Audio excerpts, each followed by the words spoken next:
Well, hey, I'm Michael Jordan with AB Friendly Company and the Underground Meadery. We just had a class here in one of our classrooms that we use, and I was going over some of the testing criteria to become a judge. So we've logged in and we're kind of going over what it takes to be a judge to judge mead events.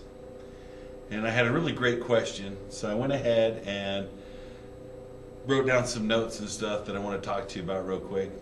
It's about tasting meads, having mead tastings at your house, and what to do when you go to a meadery to taste meads. A lot of people want to know what they're looking at when they're tasting meads and want to go try a whole bunch of meads. So I thought I wrote down some notes here of some different things that are what you should probably do if you're going to have a tasting, or if you plan to go to a meadery and taste different meads, what to expect. So let's go ahead and talk about first about if you're going to have a tasting.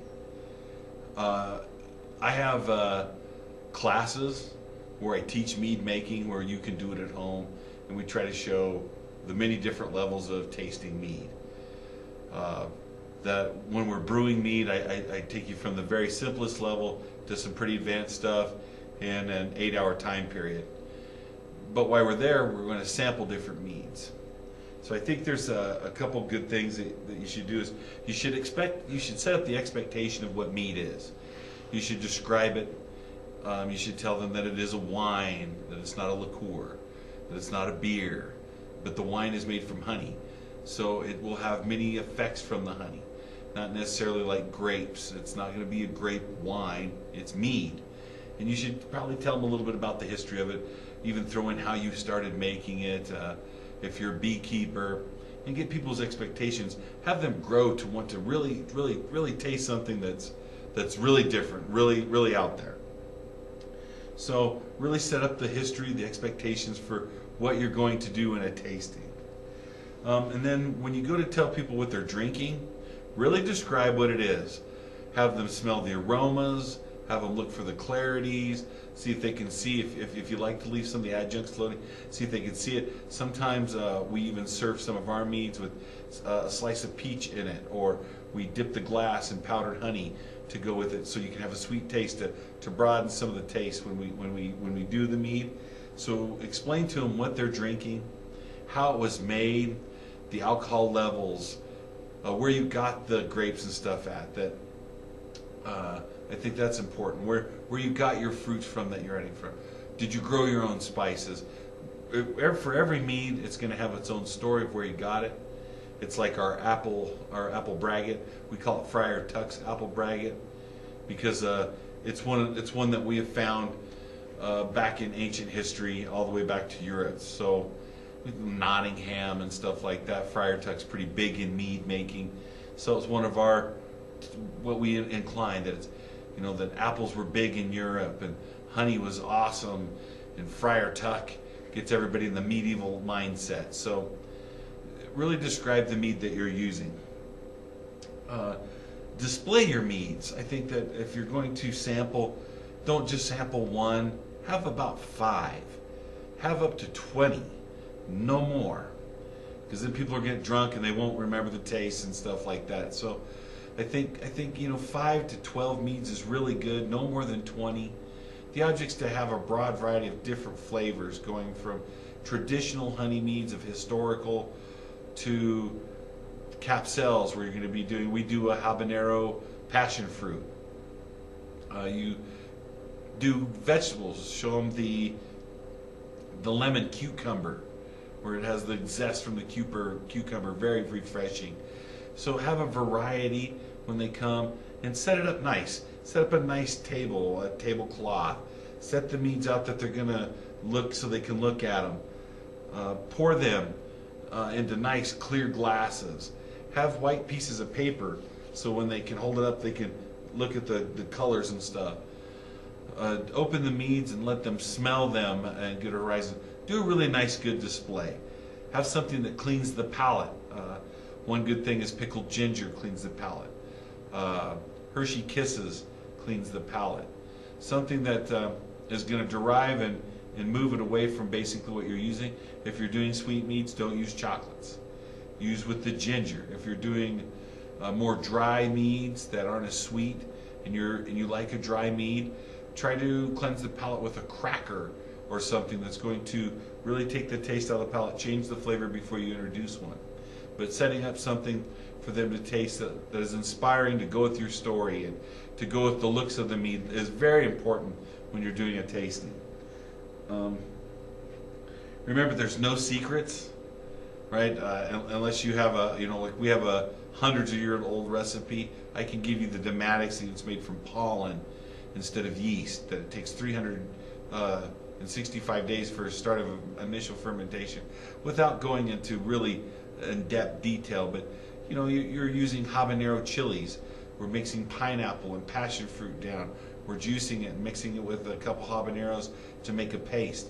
How much you're using and stuff in your recipes, you don't have to tell. But don't hide anything out of it. Really be broad. Let them know that you're experienced in what you're doing and that you enjoy doing it. Another good thing, if you're doing a personal tasting, if you don't have a meadery, I think another good thing is to keep it personal. Have people over, serve some like different trays of food that go with it.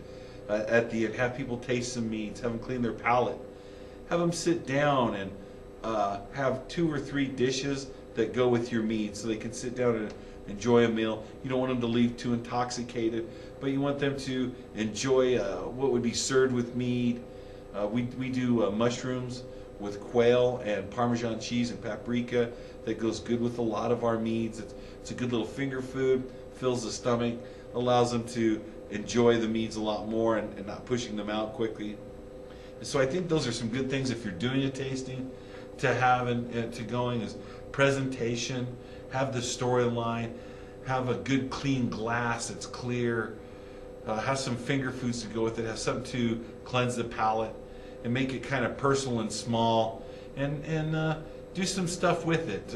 If people want to bring their kids, have something that the kids can do that's off to the side, but make it so it's enjoyable for a small presentation. If you're going to taste meads and you're going to a meadery, get a driver. Number one thing, find Uber, call a cab, heck, get 5 or 6 people, get a limo, get a driver. If you're going to go to a couple meaderies, remember, the mead's not going to be 9 to 12%, right? We're going to talk about 13 to 22, right? So it's going to be heavy alcohol. You're going to be tasting 3 or 4. And if you go to places like California where there's a few meaderies and you're going to be doing like a run, heck, get a limo. Have everybody chip in, make a day of it, hit a few meaderies, right? And make sure that you have an enjoyable time. You don't want to wreck your car, you don't want to endanger the people you're driving with, and you don't want a DUI. You are drinking an alcoholic beverage, so you should get a driver. Another good thing is I would focus on meaderies that are smaller before I hit the larger ones. The smaller ones seem to cater to the people more. That when you go to a meadery that's a small one, they want you there. They want you to sample the meads that they make.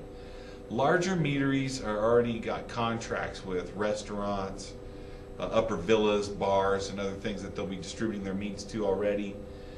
They're glad that you came. They're glad that you saw the tour. But smaller meaderies, people want you to see how they're, brewing up to 12 different batches in 300 square feet and how they taste them, and they're more inclined to really show you a really good time and get you some really good meads. And that's another thing when you're there. Be very polite when you go to these meaderies, because if you're there and you're very respectful and you're really enjoying what you're doing, you'll have a tendency to get larger amounts in your glass because they really want you to taste. They want you to stay. You're enjoyable and you're having a good time. The other thing is when you're there tasting, don't buy 7 or 8 bottles of mead. Mead's expensive.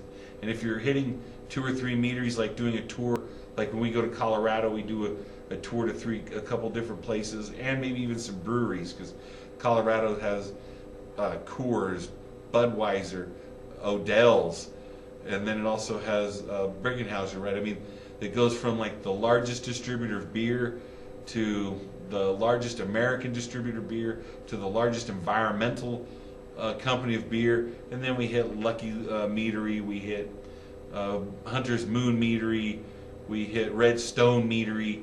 So I mean, we hit a few different things. So just if you hit the meaderies and stuff, don't be buying a whole bunch of bottles, but please buy a bottle. Contribute to what they're doing at the meadery. Let them know that you appreciate what they've done, and really be fine when you select one. Just don't buy one. When you're tasting a few of them, really remember what you liked about one and purchase one. The price of the bottle is going to be anywhere from, I would say, about $17 to about $40 a bottle, depending on what you're doing. So it can be expensive. But if you're being polite and stuff and generous, buy a bottle of mead from them. While you're there, ask lots of questions. Where do you get your honey? What kinds of honeys do you use? Are you your own beekeeper? Where do you get your fruits from? What's the largest batches you make? How do you make this so clear? Feel free to ask any kinds of questions, but don't, I don't know, I don't think you should be asking questions like, what's the ml measurements in these, and what's the highest pH of this mead and stuff. I think you want to be more inclined to get them that you're interested in their mead, and that and get them to discuss more about their meads, and it's going to enlighten you more about where they're getting their product from, what kind of product you're getting, and able to take a lot of things home. So that's something that's a very good variable, I think, that you should have. Remember that the tasting room's not a bar. They have spittoons, so you can clean your mouth so you're not drinking. If you go to a place that does serve 20 meads, you like one that you really like, drink a glass. But if you're gonna drink, buy a bottle and drink it. Just don't sit there and drink. Oh, can I try a little more of this? How about a little more of this? If you have like 6 meads that are there and you've sampled more than 3 times, you should have already bought a bottle, at least, right? That it's not a bar. They're not out there to feed you full of liquor on a minimum price. That you came to test a couple of their meads they had to offer and then purchase some. Be careful on what you buy. And what I mean is that if you're going and you're traveling, make sure that you're buying bottles that are well sealed. Don't be buying a whole bunch of glass bottles and throwing them in your car and then driving around and they'll break. Well, make sure you bring something. If you're going to buy a couple bottles, you're going to taste mead, bring a bag. I would always suggest that you go ahead and maybe go to a liquor store, and some of the bottles that you can get that are wine bottles come in these like cardboard containers. Ask for a few. Buy a box of wine, and that has all the little slips in it, so that you can pack it in there so they're not rattling around and moving. And that way, if there's a group of you and you're buying them, you can put them in the box. Bring a labeler, a little sticky duct tape, magic marker, so you can write the people's names on them. So when you go back and you're pulling out, you might have bought the same as me. That way, we're not getting our bottles mixed up and stuff. But get a box to put them in. I think it's easier to travel that way. And then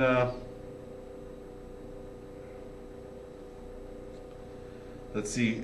The last and final thing is that I think that if you're at a winery and you're tasting it, I want you to remember that meaderies and stuff, when you go to one of those facilities, the mead that you drank there is going to be better than what you took home.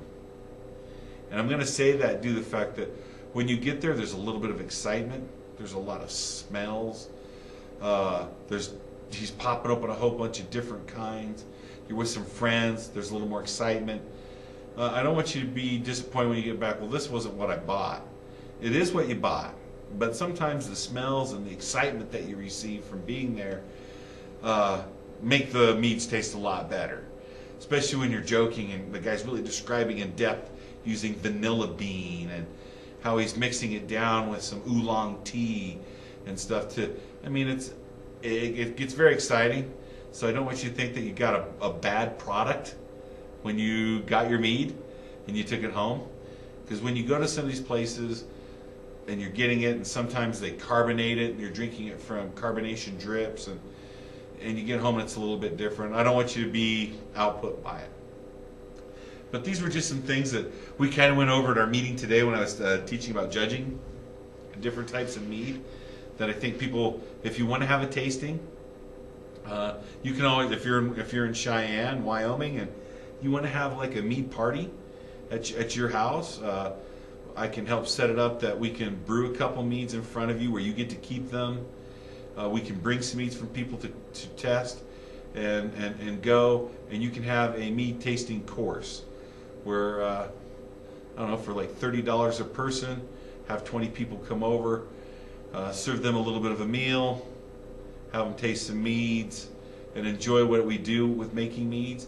If you have meads in your basement that you already make, I think this is a good way to have people come over and interact, trying something that you make as a hobbyist. You might have 2 or 3 people that make meads in your group that come together. You put 15 meads down. Have a group of people of 20 to 30 people come over. Have them go through and give a donation for the products that made the meads. That way you guys are buying the good fruits and stuff and getting good honey, and you're recouping from giving the meads away. You're not necessarily going to make a profit from it at all because it's going to be a donation. It's basically going to cover the small amount that it takes to make it. But having people come over and have a gathering of different meads and different tastings is awesome. Hopefully you get to a couple different meaderies. I love going to meaderies. I've been to meaderies from the East Coast to West Coast, and I've been to 4 different meaderies out of state. When I was over in Europe, I think they're fabulous. They're a good time. The different meads, from adding egg whites to the different types of fruit that we don't even have here, is awesome. So I had a question about how to have a tasting. What do people like in tasting? And if you go to a meadery, what do we look for when we're tasting? You know, when you take a judge's sheet course, you kind of get to know more like what you're judging when you're tasting meads. But if you're going to meadery to have meads, it's what you like. It's what you want to enjoy. And that's something I want you to think about, is that you're supposed to be enjoying your mead and doing what you like about it. And you're supposed to be enjoying other people's products. Hey, I'm Michael Jordan with AB Friendly Company, here at the Underground Meadery, talking about tasting meads.